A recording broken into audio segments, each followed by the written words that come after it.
imagine that we live in an age of reason.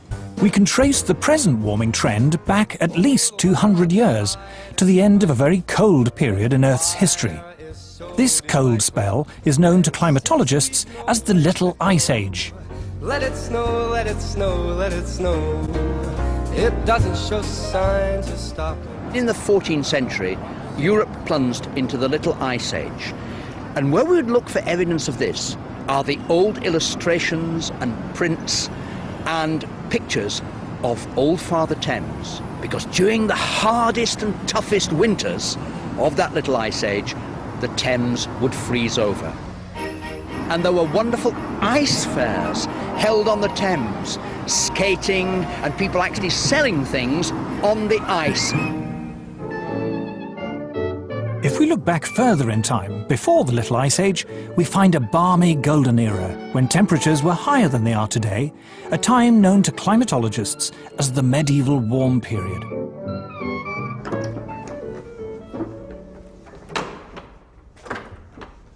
It's important that people know that climate enabled a quite different lifestyle in the medieval period. We have this view today that warming is going to have apocalyptic outcomes. In fact, wherever you describe this warm period, it appears to be associated with riches. We're having a heat wave. In Europe, this was the great age of the cathedral builders, a time when, according to Chaucer, vineyards flourished even in the north of England. All over the city of London, there are little memories of the vineyards that grew in the medieval warm period. So this was a wonderfully rich time. And this little church, in a sense, symbolizes it, because it comes from a period of great wealth. Going back in time further still, before the medieval warm period, we find more warm spells, including a very prolonged period during the Bronze Age, known to geologists as the Holocene Maximum, when temperatures were significantly higher than they are now for more than 3 millennia. If we go back 8,000 years in the Holocene period, our current interglacial, it was much warmer than it is today. Now the polar bears obviously survived that period. They're with us today. They are very adaptable, and these warm periods in the past, what we call hypsithermals, pose no problem for them. Climate variation in the past is clearly natural. So why do we think it's any different today? In the current alarm about global warming, the culprit is industrial society. Thanks to modern industry, luxuries once enjoyed exclusively by the rich are now available in abundance to ordinary people. Novel technologies have made life easier and richer. Modern transport and communications have made the world seem less foreign and distant. Industrial progress has changed our lives. But has it also changed the climate? According to the theory of man-made global warming, industrial growth should cause the temperature to rise. But does it? Anyone who goes around and says that carbon dioxide is responsible for most of the warming of the 20th century hasn't looked at the basic numbers. Industrial production in the early decades of the 20th century was still in its infancy, restricted to only a few countries, handicapped by war and economic depression. After the Second World War, things changed. Consumer goods like refrigerators and washing machines and TVs and cars began to be mass-produced for an international market. Historians call this global explosion of industrial activity the post-war economic boom. So how does the industrial story compare with the temperature record? Since the mid-19th century, the Earth's temperature has risen by just over ½ degree Celsius. But this warming began long before cars and planes were even invented. What's more, most of the rise in temperature occurred before 1940, during a period when industrial production was relatively insignificant. After the Second World War, during the post-war economic boom, temperatures, in theory, should have shot up. But they didn't. They fell. Not for 1 or 2 years, but for 4 decades. In fact, paradoxically, it wasn't until the world economic recession in the 1970s that they stopped falling. CO2 began to increase exponentially in about 1940, but the temperature actually began to decrease 1940, continued till about 1975. So this is the opposite relation. When the CO2 is increasing rapidly, but yet the temperature is decreasing, then we cannot say that CO2 and the temperature go together. Temperature went up significantly up to 1940 when human production of CO2 was relatively low. And then in the post-war years, when industry and the whole economies of the world really got going, and human production of CO2 just soared, the global temperature was going down. In other words, the facts didn't fit the theory. Just at a time when, after the Second World War, industry was booming, carbon dioxide was increasing, and yet the Earth was getting cooler and starting off scares of a coming ice age, it made absolutely no sense. It still doesn't make sense. Why do we suppose that carbon dioxide is responsible for our changing climate? CO2 forms only a very small part of the Earth's atmosphere. In fact, we measure changes in the level of atmospheric CO2 in tens of parts per million. If you take CO2 as a percentage of all the gases in the atmosphere, the oxygen, the nitrogen, and argon, and so on, it's 0.054%. It's an incredibly small portion. And then, of course, you've got to take that portion that supposedly humans are adding, which is the focus of all the concern, and it gets even smaller. Although CO2 is a greenhouse gas, greenhouse gases themselves only form a small part of the atmosphere. What's more, CO2 is a relatively minor greenhouse gas. The atmosphere is made up of a multitude of gases. A small percentage of them we call greenhouse gases. And of that very small percentage of greenhouse gases, 95% of it is water vapor. It's the most important greenhouse gas. Water vapor is a greenhouse gas, by far the most important greenhouse gas. So is there any way of checking whether the recent warming was due to an increase in greenhouse gas? There is only one way to tell, and that is to look up in the sky, or a part of the sky known to scientists as the troposphere.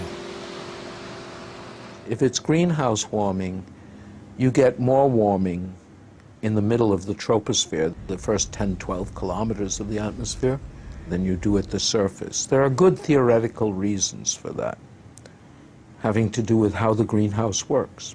The greenhouse effect works like this. The sun sends its heat down to Earth. If it weren't for greenhouse gases, this solar radiation would bounce back into space, leaving the planet cold and uninhabitable.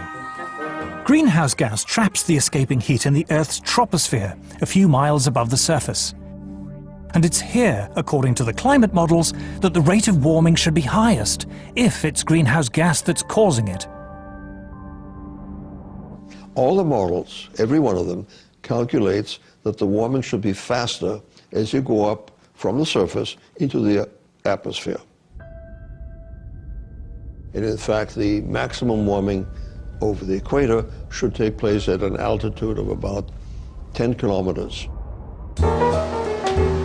A scientist largely responsible for measuring the temperature in the Earth's atmosphere is Professor John Christie. In 1991, he was awarded NASA's Medal for Exceptional Scientific Achievement, and in 1996 received a special award from the American Meteorological Society for fundamentally advancing our ability to monitor climate. He was a lead author on the UN's Intergovernmental Panel on Climate Change, or IPCC. There are two ways to take the temperature in the Earth's atmosphere: satellites and weather balloons. What we found consistently is that in a great part of the planet, that the bulk of the atmosphere is not warming as much as we see at the surface in this region. And that's a real head scratcher for us, because the theory is pretty straightforward.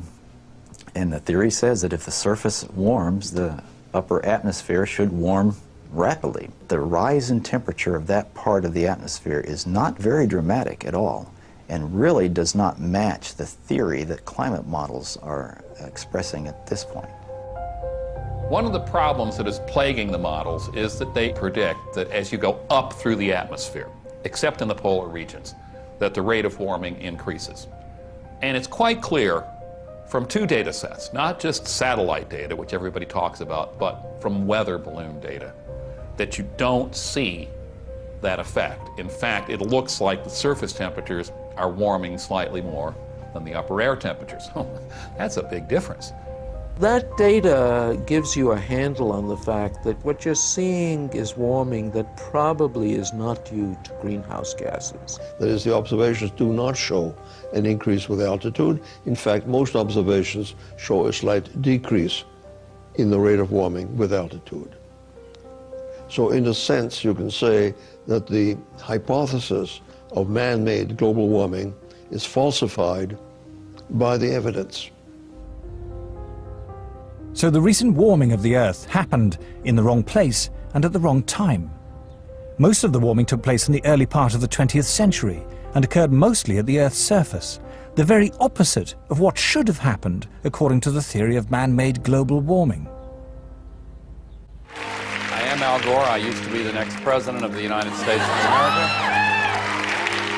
Former Vice President Al Gore's emotional film, An Inconvenient Truth, is regarded by many as the definitive popular presentation of the theory of man-made global warming. His argument rests on one all-important piece of evidence taken from ice core surveys in which scientists drilled deep into the ice to look back into Earth's climate history hundreds of thousands of years. The first ice core survey took place in Vostok in the Antarctic. What it found, as Al Gore correctly points out, was a clear correlation between carbon dioxide and temperature. We're going back in time now, 650,000 years. Here's what the temperature has been on our Earth. Now, one thing that kind of jumps out at you is, did they ever fit together? Most ridiculous thing I've ever heard. The relationship is actually very complicated, but there is one relationship that is far more powerful than all the others, and it is this. When there is more carbon dioxide, the temperature gets warmer. Al Gore says the relationship between temperature and CO2 is complicated, but he doesn't say what those complications are. In fact, there was something very important in the ice core data that he failed to mention. Professor Ian Clark is a leading Arctic paleoclimatologist who looks back into the Earth's temperature record tens of millions of years. When we look at climate on long scales, we're looking for geological material that actually records climate. If we're to take an ice sample, for example, we use isotopes to reconstruct temperature, but the atmosphere that's imprisoned in that ice we liberate, and then we look at the CO2 content. Professor Clark and others have indeed discovered, as Al Gore says, a link between carbon dioxide and temperature. But what Al Gore doesn't say is that the link is the wrong way round. So here we're looking at the ice core record from Vostok, and in the red we see temperature going up from early time to later time at a very key interval when we came out of a glaciation. And we see the temperature going up, and then we see the CO2 coming up. CO2 lags behind that increase. It's got an 800-year lag, so temperature is leading CO2 by 800 years. There have now been several major ice core surveys. Every one of them shows the same thing.